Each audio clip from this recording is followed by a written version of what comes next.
میں مفتی صاحب ایک بات کہنا چاہتا ہوں. ایک وجہ ایک عام سادہ مزاج آدمی ہونے کی حیثیت سے میں نے یہ نوٹ کی کہ جو لوگ مسجد سے دور ہو جاتے ہیں کم علم تو ہوتے ہیں مگر اس میں بڑا قصور اہلیان مسجد کا بھی ہے, اہلیان صلاۃ کا بھی ہے.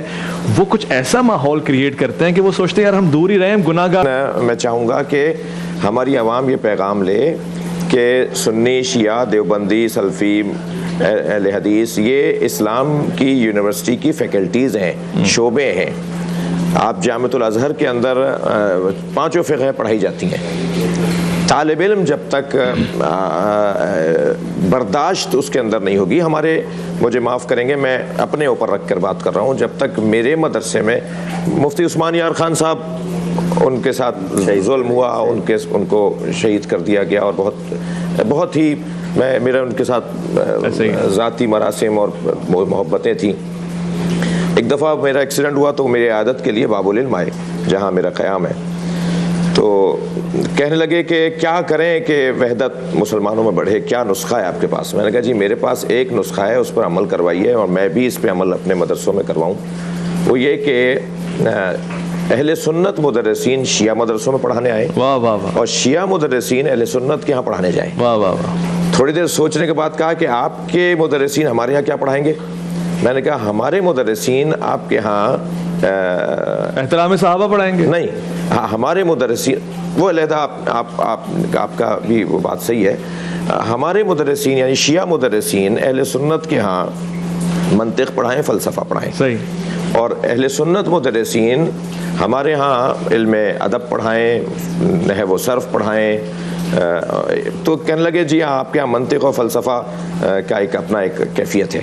تو جب تک ایک خاص انداز کے ایک عالم دین کو دوسرے مکتب فکر کا طالب علم اپنا استاد نہیں مانے گا, جو ماضی میں تھا ایک لمبی لسٹ بنے گی کہ شیعہ بڑے نام اہل سنت کے یہاں پڑھنے گئے. اہل سنت کے مدرسوں میں کئی کتابیں پڑھائی جاتی ہیں جو شیعہ مؤلفین کی لکھی ہوئی کتابیں. تو یہ ماضی میں تھا, اب کیوں نہیں ہو سکتا؟ یا مثال الازہر یونیورسٹی کے اندر اس طرح کا جلوہ ہے کہ 5 فقہ وہاں پڑھائی جاتی ہیں. یا اس وقت تہران میں اور قم میں یہ منظر اور نجف میں یہ منظر بننے کی طرف ہے کہ اس طرف ماحول بہتری کی طرف ہے. اس حوالے سے طالب علم بھی اہل سنت کو, خود میرے قم میں میرے ساتھ تھے اہل سنت, افریقن کچھ طالب علم تھے, ترکی کچھ طالب علم تھے جو اہل سنت تھے.